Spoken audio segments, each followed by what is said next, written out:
Exam लेने के तरीके को आपने और हमने कहीं न कहीं, कभी न कभी खूब क्रिटिसाइज़ किया है और वो है भी क्रिटिसाइज़ करने लायक। कुछ पर्टिकुलर सेट जो पेजेज़ हैं बच्चे को दे दो, इन्फॉर्मेशन दे दो, उसको याद करना है, उसी में से एग्ज़ाम होगा। और ये एक लाइक एग्ज़ामिनेशन मेमोरी रिकॉल का एग्ज़ामिनेशन होता है। किस बच्चे की मेमोरी कितनी शार्प है, ना कि उसकी अंडरस्टैंडिंग कितनी है। तो इस चीज़ को चेंज करते हुए सीबीएसई ने इस साल नेशनल करिकुलम फ्रेमवर्क के हिसाब से नया चेंज किया है, बेटर चेंज किया है। एग्जामिनेशन के अंदर इन्होंने जो पुराना पैटर्न था 80-20 का, यानी कि 80 मार्क्स का एग्ज़ाम होगा और 20 जो मार्क्स रहेंगे वो इंटरनल रहेंगे, स्कूल की तरफ से रहेंगे। वो पैटर्न इन्होंने रिटेन किया है। चेंजेस क्या किया है इसके अंदर, जो बोर्ड एग्ज़ाम होते थे पहले, 80 मार्क्स का जो बोर्ड एग्ज़ाम था, ये इन्होंने कॉम्पिटेंसी बेस्ड एग्ज़ाम लेंगे अब। इसके अंदर बच्चे की पूरी अंडरस्टैंडिंग देखी जाएगी, चीज़ों को लेकर के, कॉन्सेप्ट को लेकर के किस तरीके का है, ना कि सिर्फ रिकॉल करवाएंगे। और इंटरनल जो असेसमेंट है, उसके अंदर इन्होंने क्या चेंज किया है, इन्होंने इसके अंदर एक तो प्रोजेक्ट्स को डाला है, प्रेजेंटेशन को डाला है, एक रिफ्लेक्टिव जर्नल, ये मुझे पर्सनली बहुत अच्छा लगता है।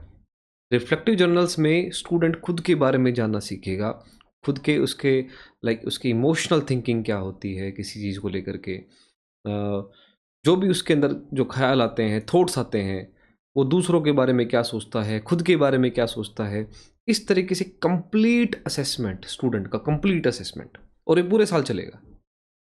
ये मुझे जो चेंज है इसके अंदर बड़ा अच्छा लगा। इंग्लिश में इन्होंने क्या चेंज किया है, इंग्लिश सब्जेक्ट में इन्होंने जो ग्रामर ड्रिल है और जो फैक्चुअल रिकॉल है, इनको बिल्कुल हटा करके creative expression, dialogic reading and interpretive analysis, इसके ऊपर ध्यान दिया है कि एक स्टूडेंट किस तरीके से चीज़ों को इंटरप्रेट करता है। फॉर एग्जाम्पल, अगर मैं किसी चीज़ को डिफाइन करने के लिए बोलूँ या एक पर्टिकुलर कार को मैं डिफाइन करने के लिए बोल दूँ, तो हर किसी का जो तरीका है वो अलग अलग रहता है। लेकिन हमारे स्कूल सिस्टम में बात करें तो सब एक तरीके से ही लिखते हैं। अगर बेस्ट फ्रेंड पे ऐसे लिखा जाता है, तो सबका जो बेस्ट फ्रेंड है वो मोहन ही मिलता है। अगर बच्चे से डिस्ट्रिक्ट का नाम पूछा जाता है तो सबका डिस्ट्रिक्ट सेम ही मिलता है, चाहे वो किसी भी स्टेट से बिलोंग करता हो। तो ये जो चीज़ें हैं, इनको चेंज करने की कोशिश करी गई है।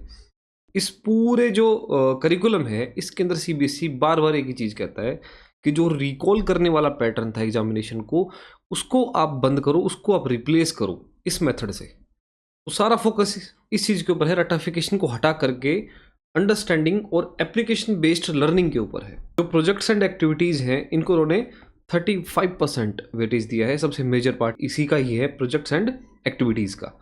Then after lab work and practical का 30%, प्रेजेंटेशन एंड पोर्टफोलियोज़ का 20% और क्विज़िज़ पीयर ऑब्जर्वेशन का 15% वेटेज दिया है।